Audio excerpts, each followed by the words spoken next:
And this just into CNN. We are now learning some of the names of the alleged attackers. Nick Robertson is live from London with more. Nick. Well, Fanula, we're beginning to hear some of the names of people who are believed to have been inside that shopping mall as part of the Al-Shabaab team.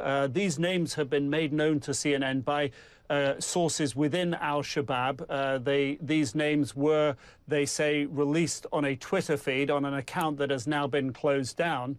But these people, excuse me for a moment, these people are now believed to be among the hostage takers inside that building. And what we're learning about them, one of them is a Canadian, one of them is from the United Kingdom here, one of them is from Finland, three of them are from the United States, one from Minneapolis, one from Minnesota, one from Kansas. Their names all sound Arabic in their nature, or at least Somali in their nature, and all of them are quite young men, Fanula.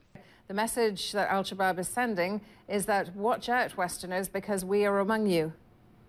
And that's a message that Al-Shabaab has been able to put across in recent years. And of course, now it can do it very clearly, very strongly, while everyone's looking. Perhaps no surprise that they would release these names while the hostage situation is ongoing. And indeed, no surprise that they would turn this attack into the shopping mall into a hostage situation, because for terrorist groups like them, this allows them to protract and draw out the situation that they've created and thus get themselves publicity. So it does seem that they're trying to use this time that they've clearly planned for and calculated to get as much information out there. And in situations like this, often when the names are released, that we may find in the coming weeks that these people would have recorded what are known as martyrdom videos. They expect to die. They'll have recorded videos stating why they've done it. We're trying to analyze here the 9 names that we have so far. Is this all of the attackers inside the shopping mall? Possibly not. We don't know how many of them may have been killed, and the Kenyan authorities haven't passed that on. But certainly eyewitnesses said at least one woman and possibly more were among the attackers. And on this list of the 9 people we have so far, we're not seeing any women's names. So the implication is there may be more women there. Going back over the past few years to the analysis that British intelligence officials have done, Jonathan Evans, the head of MI5, until a few years ago in 2010, in a speech in September that year, laid out clearly his concerns about foreign operatives, if you will, fighting alongside Al-Shabaab.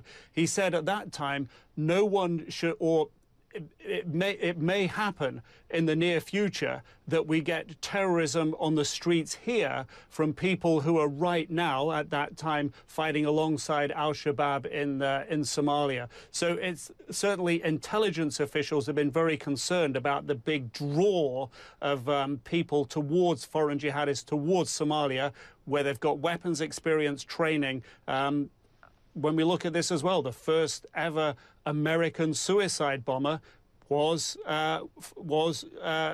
working, if you will, fighting for Al-Shabaab. He blew himself up in an attack on Mogadishu airport in Somalia in 2011. So this track record and the names we're now hearing and the locations, the countries they've come from, deeply worrying. But for intelligence officials, probably at this time, not that surprising. But of course, a reason for major, major concern, Fanula. And Nick, just as we bring up these names now that we're able to show our viewers on screen, and we'll go down through them, there you see a 22-year-old man from St. Paul, Minnesota in the United States of America. He is not the only American there. There you see another 24-year-old. These are the names of the attackers as Al-Shabaab has revealed them to CNN. And there we have someone named General Mustafa Nuruddin, who's 27 years old, also from the United States, Kansas City, Missouri.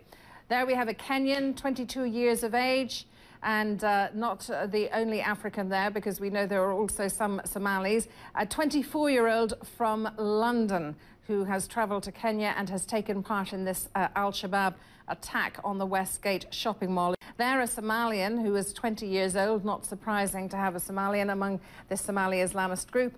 A 23-year-old man from Finland. And Nick saying there so far no names of women. Someone from Kismayo in Somalia, 25 years of age. And as we continue to see who these attackers' names are, there is a 24-year-old from Ontario in Canada. So now we have people from the United States, people from Canada, one from the United Kingdom, and we know also a couple from Somalia and one from Kenya.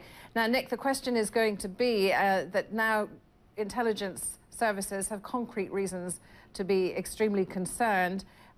Will questions be asked about why chatter wasn't picked up in the last few weeks or months? And again, at this stage, we don't know if chatter was picked up. We don't know how that was interpreted.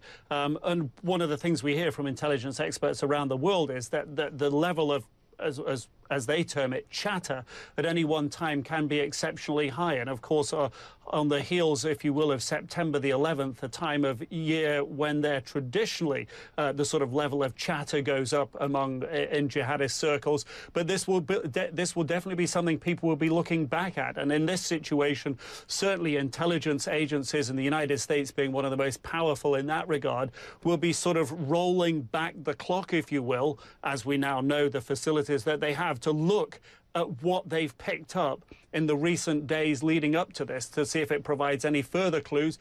Is another attack likely? Where did this originate from? Who are some of probably the key facilitators who are perhaps now still free on the streets of Nairobi somewhere?